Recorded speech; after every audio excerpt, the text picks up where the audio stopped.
What's going on, everybody? Welcome to another edition of us being here at the greatest conference in the world, Futureland, where we're interviewing great creatives, innovators, entrepreneurs, and those in tech. We have another great edition for you guys. We have this amazing young man sitting right next to me, and we had an interview before we even started, y'all. So y'all get in the back end of this joint. round two. round two. Let's tell the people about who you are, man. What the phenomenal things that you do. Yeah, so my name is Francis Roberts. I work over at Snapchat where I run our public figures team. So that means I help with music artists, young Hollywood, fashion and beauty folks, really helping them think about their business, how they can grow and optimize their opportunity on Snapchat. So that's so dope. Yeah, and you pretty much have a dream job. Would you say? Yeah, it's a pretty good job. I can't lie.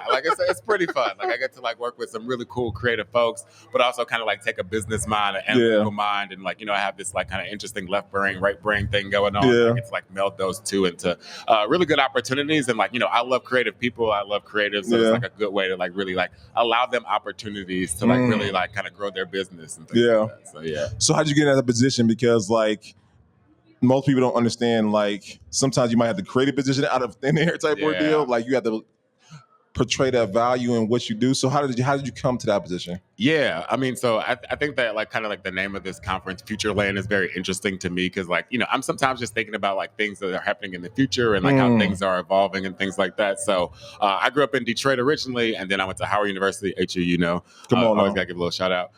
And then, I worked in finance at first. I was a straight up investment banker in New York, living that life.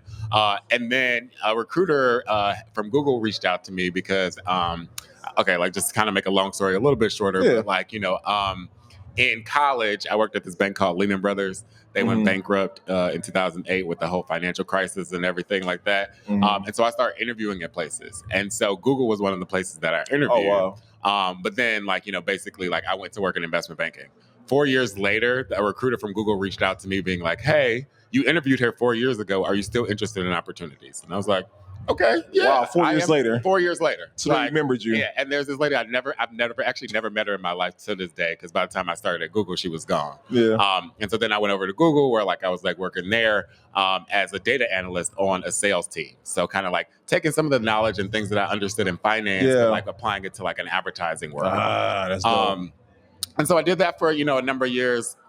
Then I was like, hey, I want to do something more creative. I kind of grew up in the arts, dancing and playing music, things like that. And so I was just start having conversations with people being like, hey, what are other opportunities? What do you think is potentially interesting? Yeah. And then people were like, maybe you should think about YouTube. And so YouTube is owned by Google. So I started having conversations and found an opportunity to go work over at YouTube where I was working with the creators and kind of helping the top creators on the platform think about their business and things like that. Yeah. So after I did that for a while, Snapchat reached out to me like, hey, we think your background is interesting. We're thinking about building out opportunities for creators. Because 5 years ago, creators wasn't really a thing on Snapchat. Right. We're thinking it's really kind of a chatting app, things like that. It's evolved. Yeah. And we've exactly. So they kind of reached out saying, hey, we're interested in kind of building this out. And so would you come help us lead this team? And 4 years later, that's what we've been up to. So come on now. Cool. That's so dope, bro. Yeah, it's been fun. I love they're being on the forefront of the wave that is inevitably coming. Totally. Content creators are a real job that people are pursuing and actually taking the time to learn more about. Yep. Educate yourself on and just put the work in to become the top creators in the world. Totally. And that kind of when I was thinking about something the future land and the future of all those things, I remember when I first started at Google, data was a thing, big data, using data to make decisions and things like that was becoming more and more a thing. And so I was a data analyst on a sales team and things like that. And then I remember when I went to go work at YouTube with creators, my friends who maybe worked in traditional entertainment and stuff, they're creators, what are you talking about? Nobody cares about that. It was foreign to them. Yeah. And I was like, well, I don't know. It's kind of but now we're in a whole different world and creators are if you want to go do traditional entertainment, they're but what does your follower account look like? What does it look like in your digital footprint and things like that? Because there is so much power in owning that audience and having a direct relationship with your audience. And back in the day for entertainment, there used to be all these gatekeepers who 5 people decided what people would see. Yeah. Now we all have an opportunity to go and build something and really get the opportunity. And so that's what I get excited about. I get excited about the democratization of media. how we can all go and decide to go and put whatever we like our messages out and kind of find an audience. That's so good. Yeah. So we're here at Futureland, right? Let's talk about the future. Yeah, let's what talk do about you it. see the future of content creation going forward? Yeah. So, I mean, if I think about it, I think there's two things that, I will really think about is like, one, like everybody's talking about AI, which is really like generative AI, things like that. I think that there's an opportunity for that to make the job a little bit easier, right? To take away some of the repetitive tasks that you might have to do on a consistent basis, and really like allow you to free up some time to like be more creative. That's what I get excited about as it relates to like kind of AI, generative AI.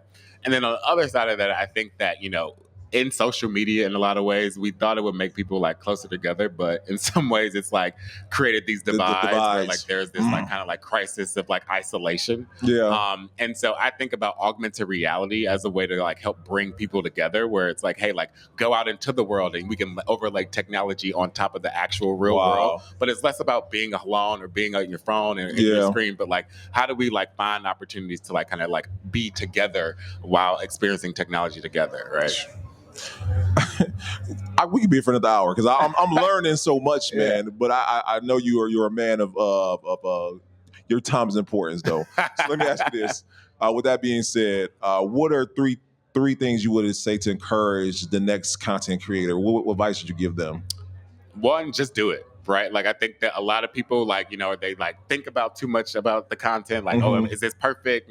Things like that. Like it doesn't have to be perfect. It just has to be authentic. So really just like go and get out there. Cause like what's going to resonate with people is that authenticity, right? When you can see yourself in other people, when you can see and understand like, hey, like this is somebody who like looks like me or makes mistakes like me or maybe stumbles on words or whatever it might be, like that's cool. Like go just get out there and do it, because that's what's going to really, I think, resonate with people in 2024.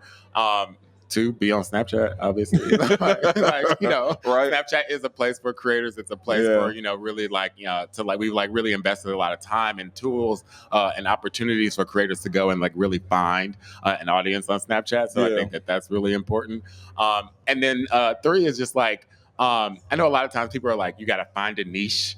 But like it doesn't have to be like that. Like I feel like you can really like share the breadth of what your experience is. You don't just have to be about food or just to be about like cars or whatever it is. Because like how many people are interested in one thing? Right. None of us. We all have multiple interests. We're all like kind of actually like interested in like things like I like shoes, right? Also I like fashion, right? But also I like cars. So like those things can all exist at the same time. And so like it's really okay to like share all those different types of like things and content, with your audience.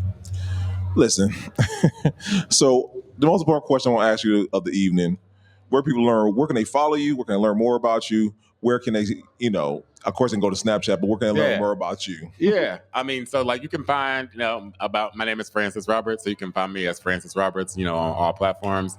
I have a website, francismroberts.com. You can like check that out and find all those things. But yeah, that's me, Francis Roberts. Listen, we appreciate you, man. I hope y'all had your notebooks out because I learned a lot in the time I got to spend you. Thank you. Thank for your time, I appreciate man. this opportunity. Definitely. Absolutely. Guys, listen, we are here at the amazing Futureland, just talking to great people like Francis and just learning more. And if you aren't here, I don't know what you're doing, okay? Because you should have been here. But listen, if you didn't make it, come out for tomorrow is the last day. So we'll see you there, okay? Peace. Peace.